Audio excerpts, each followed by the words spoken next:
Voilà, comme promis, le colis est enfin arrivé. À la base, je l'ai commandé pour une seule chose, le tester dans des conditions sérieuses et voir là où ça allait nous mener. Sauf qu'en préparant la vidéo, je me suis rendu compte d'une chose, c'est que ce colis n'était pas juste un objet un peu étrange à filmer, mais il y avait aussi des détails sur lesquels il fallait vraiment qu'on s'arrête durant l'enquête. Et là où je m'attendais à quelque chose d'un peu classique, en fait, je suis tombé sur des informations beaucoup plus intéressantes que prévu. Une marque, une origine, quelques indices. Et plus je creusais, et plus je comprenais que le sujet le plus intéressant, c'était pas forcément l'objet en lui-même, mais plutôt tout ce qu'il raconte. Donc oui, aujourd'hui on va ouvrir cette box. Et on va aussi aller au bout du test pour voir ce qu'on peut en tirer concrètement. Alors, si vous voulez savoir ce qu'il y a dans cette boîte et jusqu'où cette histoire m'a emmené, vous êtes au bon endroit. Bienvenue dans le QG de l'étrange.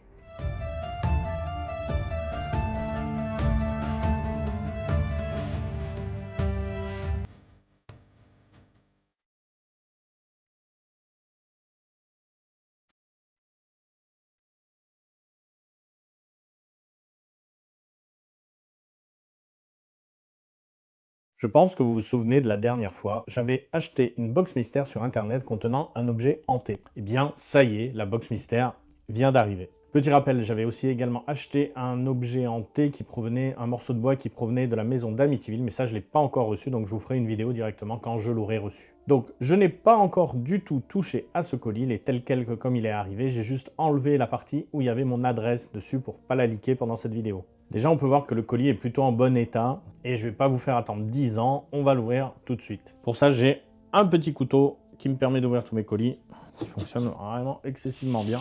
Ça devrait aller. Alors pour commencer, on a un mot déjà. On a un mot qui est en français. C'est bizarre parce que je croyais que ça venait des Royaumes-Unis, mais je ne suis pas sûr. Donc dans le doute, je vais vous le lire. Bonjour le QG de l'étrange. Merci d'avoir adopté Agatha, qui était dans notre famille depuis quelques années. C'est une de nos plus anciennes pensionnaires, nous la connaissons donc très bien. Elle a quelques particularités que nous pouvons donc facilement vous transmettre. Et vous dire qu'elle a son petit caractère. Ah bah ça promet. En sa présence, mes filles ont souvent fait des cauchemars récurrents. Bah, quelle idée de laisser ça à des petites filles aussi. Je suis pas sûr que ce soit une si bonne idée. Et elle a souvent tendance à voyager seule dans la maison. Elle aurait été retrouvée plusieurs fois dans des pièces différentes de là où elle avait été laissée. Intéressant, ça c'est vraiment très intéressant, comme ça je pourrais vous faire facilement des retours là-dessus. J'espère qu'Agatha saura combler vos attentes paranormales. Signé Jessica. Déjà on commence, ça sent pas très bon, pour être très honnête, ça sent un petit peu fort. Ça sent le vieux grenier un petit peu, ou la poussière, je sais pas trop exactement. Donc là j'ai une deuxième caméra au-dessus qui vous permet de voir directement, mais ça je pense que vous l'avez vu. Bon. Allez, c'est le moment. Ah ça sent fort, ça sent quand même relativement fort. Ouais, en effet, c'est bien une poupée, comme prévu. Alors, elle est assez abîmée, pour être très honnête. Elle n'est pas toute jeune. Ce que je ferai, c'est que je pense que je ferai un Google Lens pour vérifier si j'arrive à trouver des infos justement sur ce type de poupée. J'avoue, elle est un peu flippante quand même. Voilà, la voilà. Je vais vous la montrer de plus près ici. Donc vous voyez, elle a un souci à l'œil. On dirait qu'elle est en train de me juger et de juger ma déco. Je suis pas très fan. C'est donc un poupon en plastique. Je dirais peut-être années 80, 70-80 à peu près. Je sais pas si on a... Oh putain, elle fait du bruit. Elle m'a fait peur. Elle m'a fait flipper. Ouais, donc je pense plutôt 80 du coup. On a une marque ici. Je sais pas si vous la voyez juste là. C'est un espèce de triangle. Je ne sais pas si c'est un bouton. Ah, il y a marqué... Ah, il y a une petite tortue dessus. Je sais pas exactement ce que c'est. Donc voilà. Bon, en tout cas, on voit qu'il y a un espèce de trou dans la bouche pour le biberon également. Pour l'instant, c'est à peu près tout ce que j'ai. Mais alors, le coup du bruit, ça m'a... Le bruit, c'est quand même énorme. Après, est-ce qu'il y a des taches? J'ai pas l'impression. Non, elle est quand même plutôt propre, j'ai envie de dire. Il n'y a pas de taches étranges. Pas de taches de sang. Bon, écoutez, ce qu'on va faire, c'est qu'on va déjà prendre le K2 et on va voir s'il se passe quelque chose. Là, vous voyez le K2. Putain, j'ai des petites réactions quand même. Hein. Alors, le K2, je l'ai testé. Hein. Normalement, je vais la remettre dans sa boîte. On va la mettre avec. Je vous laisse regarder. Moi, je n'ai pas mon téléphone. Mon téléphone est dans une autre pièce. Et j'ai quasiment rien d'électrique, si ce n'est les appareils qui sont en train de filmer. Si je le rapproche de l'appareil photo, pas de souci. Si je le rapproche de la caméra, j'ai l'impression qu'il n'y a pas de... Ouais, après, j'ai peut-être des petites interférences quand même chez moi. Mais vous voyez, hop, proche de l'appareil, proche de la poupée. On va la laisser là. On va voir un petit peu si ça réagit ou pas. J'ai pas l'impression pour l'instant que ça réagisse tant que ça. Non, ça s'est calmé, donc c'est bon. Donc voilà, Agatha. Je vais juste la monter un peu, que vous la voyez mieux. Donc on nous dit Agatha provoque des cauchemars récurrents. Alors ça, je pourrais vous dire au bout de quelques nuits qu'est-ce qui s'est passé, à savoir que je fais très peu de rêves de base. Vraiment, je rêve quasiment jamais. Donc ce sera assez facile à vérifier. Ensuite, on nous dit qu'elle se promène dans la maison. Donc ça, c'est aussi pareil, très très facile à vérifier. Donc on va le tester également d'ici les prochains jours. Donc ce qu'on va faire, c'est qu'on va essayer de la tester de nuit avec plusieurs appareils de mesure à côté, notamment un K2 et un pod par exemple. Il y aura peut-être d'autres choses aussi. Pour l'instant, elle a l'air plutôt calme, donc il n'y a pas d'agitation particulière sur le K2 en tout cas. Donc on en a fini avec la partie unboxing, maintenant on va passer au test. Du coup, pour commencer un petit peu cette enquête, on va commencer par la prendre en photo et regarder dans Google Lens justement, ou Google Images, si j'arrive à trouver des informations concernant ce type de poupée. Donc comme vous pouvez le voir, je sélectionne cette photo, on est OK, et on va voir si on arrive à trouver quelque chose qui correspond. Alors, en effet, alors c'est pas tout à fait la même coiffure, là je pense qu'on est bon sur celle-ci, 1989. Ideal Baby Bubble. Ça a l'air d'être les mêmes yeux et j'ai l'impression qu'on a la même chose. Je vous montrerai. J'ai l'impression vraiment que celle-ci, on est sur la bonne. Après, il y a pas mal de propositions également. J'ai l'impression que c'est un modèle qui n'est pas si rare que ça. Là, au niveau de la... J'ai l'impression que là, on est pas mal sur celle-ci. Ça ressemble vraiment beaucoup. Donc ce serait 1960. Bon, de toute façon, je vais faire mes petites recherches dans mon coin et je vous tiendrai au courant. Alors, comment va se dérouler le test? Tout simplement, on va te filmer avec cette caméra infrarouge, avec cette petite lampe supplémentaire en infrarouge. Bien évidemment, on aura le K2 avec. Et ce que je vais faire en plus, c'est que je vais laisser 2 pods avec. Comme ça, au moins, s'il se passe quelque chose, ça me réveillera. Pour ce qui est du K2, justement, j'ai pris une pièce spéciale qui est la pièce où je tourne en général. C'est une pièce qui est quand même assez éloignée de tout, donc normalement, il ne devrait pas trop y avoir d'activité, vraiment un minimum. Ce que je pense faire également ce soir, c'est de couper carrément le Wi-Fi de la maison. C'est pas un souci, j'en aurai pas besoin en dormant. Ce qui veut dire que s'il y a un déclenchement, ça ne viendra pas de moi en tout cas. Pas vrai, Agatha? Du coup, ça y est, on est parti. Je vais activer les pods. Alors attention, ça va faire forcément du bruit, hein. Ça fait un bruit très très fort, on les utilise en enquête paranormale, ça fait mal aux oreilles. Désolé, j'ai réussi. Miracle. Voilà, forcément. Je vais essayer de les mettre de manière à ce qu'on les voie.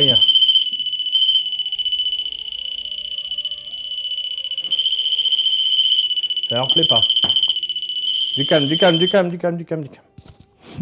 Voilà. Normalement, c'est bon. Je vais allumer la caméra, je vais éteindre la lumière, je vais partir et je vais laisser tourner toute la nuit. En tout cas, tant que la batterie tiendra. Chut. Ah, commence pas. Hein. Donc là, c'est tout bon. On est prêt à tourner.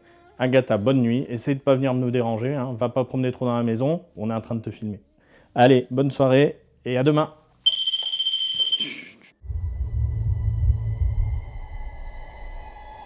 Alors au début de la soirée, honnêtement, il s'est passé un truc assez intriguant. Les pods se sont déclenchés assez rapidement, comme si quelque chose passait dans la zone. Et derrière, le K2 a commencé lui à réagir aussi par moments, avec des montées qui peuvent paraître assez franches à certains moments. Et là, je vous le dis, sur le moment, tu te prends au jeu. Parce que tu es dans l'ambiance, tu as la poupée, tu as la nuit, et tu as des appareils qui s'agitent. Donc ton cerveau fait le lien très vite, et tu te dis, ok, est-ce qu'il se passe vraiment quelque chose autour d'elle? Sauf que justement, moi, je veux être ultra clair. Je ne veux pas raconter n'importe quoi. Parce qu'après coup, en revisionnant, j'ai eu un réflexe, douter. Et ça, c'est important. Déjà, une maison, c'est loin d'être un environnement neutre pour ce genre de test. Même si tu fais attention, même si tu fais au mieux, il y a des câbles dans les murs, il y a des appareils en veille, des multiprises, un frigo, un chauffage et aussi une box internet. Bref, plein de choses qui peuvent créer des perturbations. Et justement, je me suis dit, ok, je vais éliminer une à une ces causes qui paraissent évidentes. J'ai donc coupé la Wi-Fi de la maison, mais même là, ça ne règle pas tout. Déjà, couper la Wi-Fi ne coupe pas forcément toutes les émissions possibles. Et surtout, le K2 réagit à l'électromagnétisme. Donc s'il y a une pollution EMF, tu peux avoir des montées qui sont impressionnantes, mais qui sont juste dues à l'environnement au final. Pour les pods, c'est pareil. Ça peut être hyper intéressant, mais ça peut aussi réagir parfois à des choses très très très banales. Un micro-changement de position, une vibration, un courant d'air, une variation, ou même une interférence selon le matériel. Et moi, ce que je refuse, c'est de vous dire, regardez, c'est forcément la poupée. Alors que je ne suis pas capable de garantir que le terrain est totalement clean. Donc au final, je vais être honnête, oui, cette nuit a donné des signaux. Oui, sur l'instant, ça peut faire monter la tension. Mais la conclusion que j'en tire, c'est surtout, les conditions ne sont pas assez bonnes pour que ce soit réellement exploitable. Et c'est pour ça que je vais refaire l'expérience, mais cette fois, pas dans la maison. Je vais la refaire dans mon garage, dans un endroit où je maîtrise beaucoup mieux les paramètres. Moins d'appareils autour, moins de câbles, moins de bruit électromagnétique, et surtout un environnement où je peux faire des tests de contrôle plus sérieusement. Parce que si, dans un endroit supposé neutre, les mêmes réactions se produisent, là, ça devient beaucoup plus intéressant. Là, on n'est plus sur peut-être une interférence. On est sur OK, qu'est-ce qui explique ça? Donc, prochaine étape, deuxième nuit, conditions plus propres, même matériel, protocole plus carré. Et on verra si cette poupée est juste un objet qui fait travailler l'imagination ou si elle traîne vraiment quelque chose avec elle. Et surtout, dites-moi vous en commentaire ce que vous en avez pensé. Est-ce que vous trouvez que c'est déjà assez intriguant ou est-ce que vous trouvez que ça sent l'interférence à plein nez? Mais avant de vous montrer cette deuxième nuit, je vais vous expliquer exactement ce que j'ai trouvé sur l'histoire de cette poupée. Et c'est vraiment super intéressant. Après la première nuit de test, j'ai voulu faire une chose simple, arrêter de rester uniquement dans le ressenti et ramener du factuel. Et comme on avait pu le voir dans l'unboxing, je suis tombé sur un détail intriguant, une marque de fabricant très discrète dans le haut du dos de la poupée. Cette marque, c'est Schildkröte. Et déjà, petit détail qui met dans l'ambiance, Schildkröte en allemand, ça veut dire tortue. Et leur identité historique, c'est justement ce logo de tortue qui a servi de marque de fabrique. Ce qui est intéressant chez Schildkröte, c'est que ce n'est pas une marque obscure.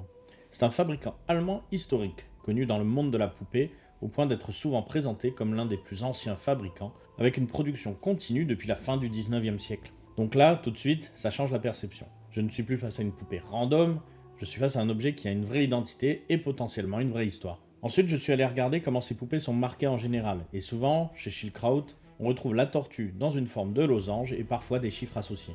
Attention, point important, ces chiffres peuvent correspondre à une taille ou une référence, pas forcément à une année. Donc je préfère prendre ça avec méthode et éviter les conclusions trop rapides.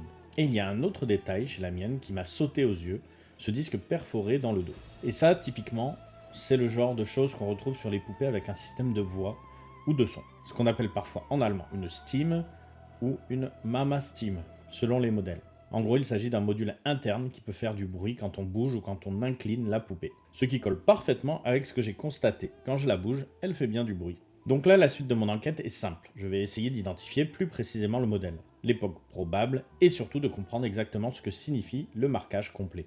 Parce que parfois, il y a aussi d'autres infos dans la nuque, le dos ou ailleurs sur le corps. Et une fois que ce sera fait, je pourrai enfin continuer le reste des investigations dans le garage, avec un environnement plus neutre. Mais avant ça, j'ai eu une petite idée et j'ai eu envie de contacter l'ancienne propriétaire, qui tient d'ailleurs une boutique, pour lui demander un petit peu plus d'informations et sur son commerce, mais aussi sur la poupée.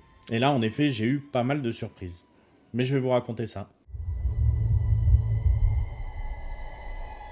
Après mes recherches sur la marque et l'origine probable de la poupée, je me suis dit qu'il me manquait quelque chose, un contexte humain. Donc, j'ai recontacté la vendeuse pour en savoir plus. Je l'ai d'abord contactée par mail en lui demandant si elle acceptait de répondre à quelques questions, et j'ai été très étonné, mais elle a accepté un échange sur Discord. Mais avec une condition très claire, pas d'images utilisables, à part si elles sont floutées. Donc c'est les images que vous verrez durant cette partie de la vidéo, mais tout en gardant bien évidemment son anonymat.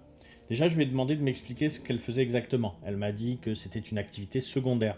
Elle fait de l'achat-revente et à côté, elle a un magasin où elle vend des objets plutôt orientés vers l'ésotérisme, ce qui est assez cohérent au final. C'est aussi pour ça qu'elle vend parfois des poupées particulières à côté. Elle est française, mais elle vit en Angleterre et elle chine beaucoup. Elle fait les marchés, les brocantes, mais elle fait aussi de l'achat auprès des particuliers. Elle a un réseau.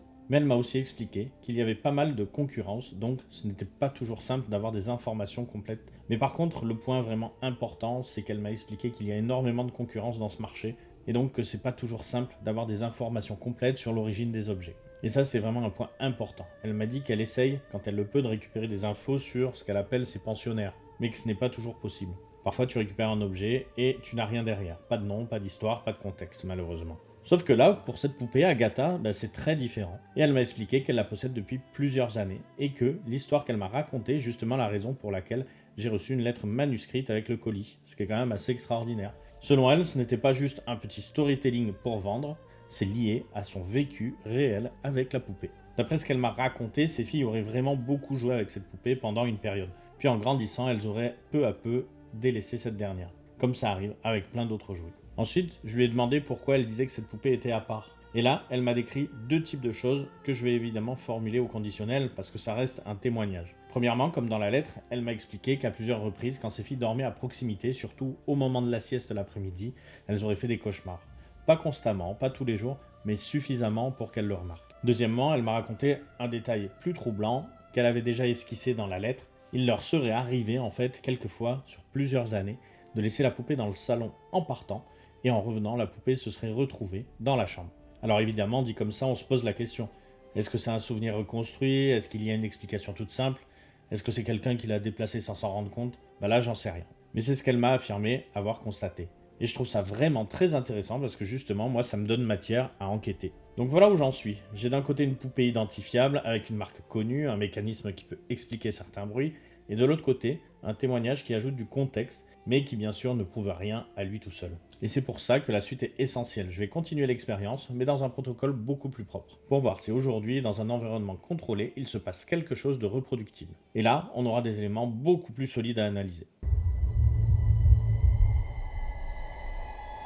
Bon, ça y est. Après toutes les recherches et les tests qu'on a fait sur cette poupée, on arrive à la dernière épreuve, le test de nuit. Cette fois, je vais la placer dans une boîte en plexiglas, avec les outils tout autour. Puis, je ne touche plus à rien. L'objectif, c'est d'éviter les contacts involontaires et d'avoir un test le plus propre possible. La boîte, c'est aussi une sécurité anti-félin parce que mon chat, lui, n'a aucun respect pour les protocoles. Petit point important aussi, le plexiglas peut vite faire des reflets, surtout la nuit. Donc je vais placer la caméra légèrement de biais pour garder une image lisible et éviter les reflets parasites. Autre détail intéressant, le plexiglas n'isole pas les champs EMF. Si on voulait vraiment limiter ça, il faudrait plutôt une cage de Faraday. Ce que je peux faire, c'est ajouter des grilles métalliques au-dessus et sur les côtés de la boîte pour réduire une partie des perturbations possibles. Mais pour l'instant, je n'en ai qu'une, donc je la mets sur le côté. Mais vu l'environnement dans le garage, ça ne devrait pas poser de problème. Ensuite, je vais installer les outils, le K2, les pods, les petites boules lumineuses et le laser. Une fois que tout est en place, je n'y touche plus. Je lance 2 caméras en même temps, une à image normale et une à vision nocturne. Le faisceau vert suffit pour la caméra à vision normale et ne dérange pas du tout la night vision. Voilà, c'est terminé, tout est installé. Maintenant, il n'y a plus qu'à attendre. Donc, on va attendre demain à savoir si on a des résultats ou si Agatha est restée plutôt sage.